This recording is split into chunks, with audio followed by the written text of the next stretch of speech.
Hello बच्चों, नमस्कार। आज रविवार का दिन था। आप सभी ने इस छुट्टी के दिन का आनंद उठाया होगा। आप बड़े खुश होंगे। 7 दिनों में एक दिन हमें आराम का मिलता है, लेकिन अभी तो लगभग सभी दिन एक जैसे ही चल रहे हैं कोरोना के कारण। लेकिन फिर भी आप सभी को पढ़ने का मैटर किसी न किसी रूप में अध्यापकों के द्वारा मिल रहा होगा। आज हम 6 दिन पढ़ाई के बाद नए विषय पर चर्चा कर रहे हैं। पढ़ाई के साथ साथ आपको संस्कार भी सीखने हैं और स्वास्थ्य का भी ध्यान रखना है। तो आज का हमारा विषय है संस्कार एवं शिक्षा। संस्कार एवं शिक्षा का इस वर्तमान युग की बड़ी आवश्यकता है। तो देखिए, हमारे जीवन की शुरुआत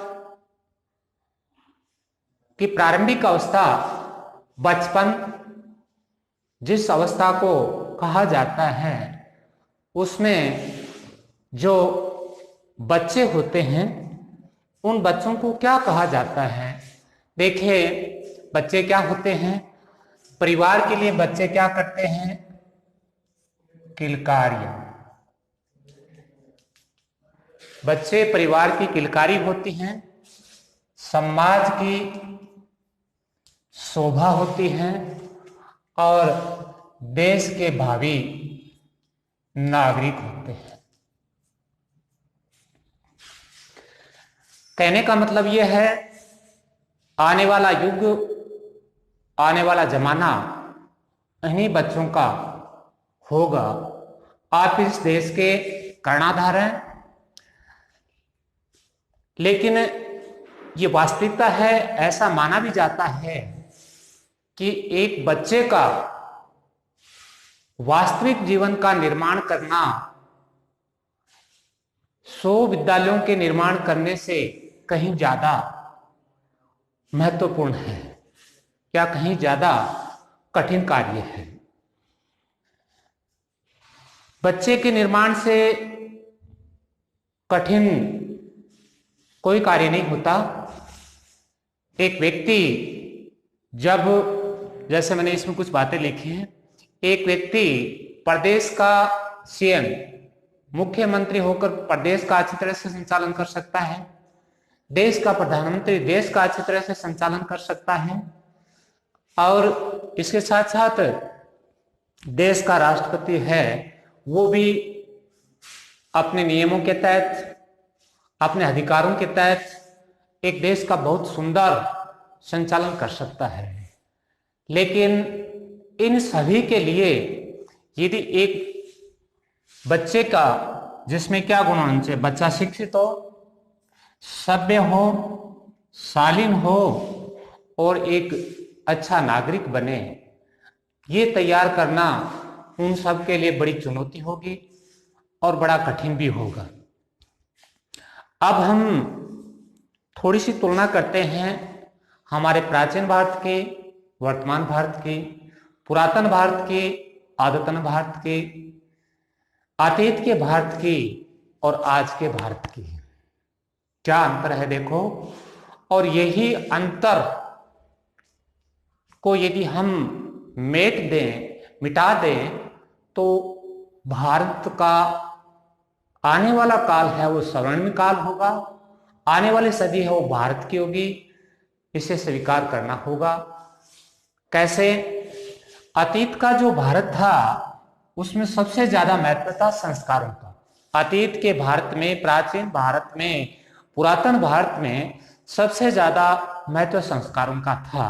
और उन संस्कारों का ही परिणाम था कि भारतीय संस्कृति उच्च कोटि की थी और सब उसे स्वीकार भी करते थे। आज के भारत में क्या है? आज के भारत है उसकी उच्च शिक्षा है। अतीत का भारत अनपढ़ था, आज का भारत संस्कारहीन है। तो हमें मजबूत करने के लिए क्या करना होगा?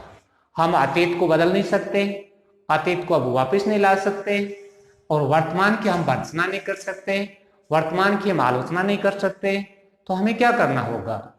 तो हमें ये करना होगा, हम अतीत के संस्कारों को लेंगे और आज का जो भारत है उसके उच्च कोटि की शिक्षा को लेंगे, दोनों को प्लस कर दिया, दोनों का संयोजन कर दिया, दोनों को मिला दिया, तो क्या होगा? हमारे भारतीय बच्चों का जीवन क्या हो जाएगा? जीवन अधिक समृद्धिशाली हो जाएगा, तरक्की में हो जाएगा, प्रगतिशील हो जाएगा। ये भारत की अतीत को हम बदल नहीं सकते, वर्तमान हम सुधार कर लेंगे तो आने वाला भविष्य वो स्वर्णिम होगा। ये अतीत और आज के भारत को हम जोड़कर कर सकते हैं। युग को बदलने के लिए किसकी आवश्यकता होती है? शिक्षा की। शिक्षा भी उच्च कोटि की, जिसमें टेक्निक भी हो, जिनमें उद्योग से संबंधित जानकारियां भी हो, यानी जितनी उच्च कोटि की तकनीकियां विधियां हैं वो उस शिक्षा में शामिल होनी चाहिए। और समाज और परिवार को यदि आगे बढ़ाना है, ऊंचा उठाना है और उसका स्तर विश्व में हमें अलग से बनाना है, तो हमें संस्कारों का निर्माण करना होगा। कहने का मतलब यह हो गया, शिक्षा प्लस संस्कार जोड़ने से अपने आप समृद्धि आएगी, विकास होगा, तरक्की होगी। अब एक छोटी सी कहानी, उसके माध्यम से मैं आपको बताना चाहूंगा कि संस्कार क्या है, शिक्षा क्या है, इनका अपनी जगह क्या महत्व है। आजकल तो पानी की व्यवस्था घर में है। थोड़े से पुराने समय की बात है, जब औरतें पानी पीने के लिए कुओं से घर लाने का काम करती थी पानी का, तो एक कुएं से 4 औरतें पानी के मटके भरकर वापस घर की तरफ जा रही हैं। रास्ते में उन्होंने अपने बच्चों के बारे में, अपने बेटों के बारे में बातें शुरू की। पहली औरत ने कहा, या पहली माँ ने कहा, मेरा बेटा बहुत शक्तिशाली है, मेरा बेटा भीम जैसा है, 100 व्यक्तियों को अकेला हरा सकता है। मुझे गर्व है कि मेरा बेटा इतना शक्तिशाली है। तो दूसरी माँ ने कहा, आपका बेटा बलशाली है, बड़ी अच्छी बात है। मेरा बेटा जो है वो बहुत उच्च कोटि का गीतकार है, गायक है, वो किशोर कुमार, मोहम्मद रफी, उनसे भी अच्छा गाता है, और वो जब भी गाता है तो लोग उसे सुनने के लिए बड़े उत्सुक रहते हैं।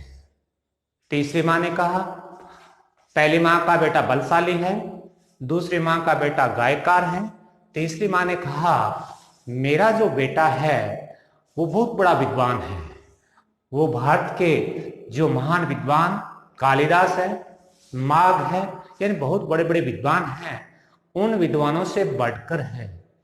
और जब वो वक्तव्य देता है, जब वो सभाएं करता है, तो उसकी सभा में बीच में कोई उठकर नहीं जाता।